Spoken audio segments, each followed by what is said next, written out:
Welcome to Pindar Poetry. We hope you learned something new. You start by preparing the leg and workspace.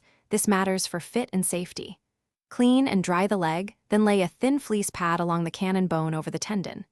Position yourself beside the horse, calm, square stance, and hold the wrap roll so the loose end faces you. Begin with one anchor turned below the knee, keeping tension even but not tight. You want firm support yet normal circulation. Once anchored, you're ready to spiral upward in the next step. You continue by spiraling the wrap upward, overlapping about half of the previous layer so coverage is uniform and supportive. As you wrap, smooth each pass with your palm to eliminate wrinkles that create pressure points. That step prevents rubbing and uneven pressure.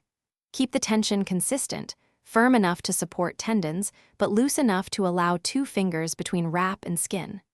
Once you reach just below the knee, prepare to lock the wrap in place with the closure. You finish by securing the wrap with the Velcro or fastener, placing the closure on the soft tissue away from bone edges so it won't rub. Immediately check fit. Feel for a digital pulse, any heat, swelling, or numbness, signs to loosen or remove. Walk the horse for 5 to 10 minutes to let the wrap settle, then recheck and smooth if it is shifted. Troubleshooting tip. If the wrap slips or creates hot spots, remove and reapply with slightly altered padding or tension to eliminate pressure. Thanks for watching. Consider subscribing if we helped you.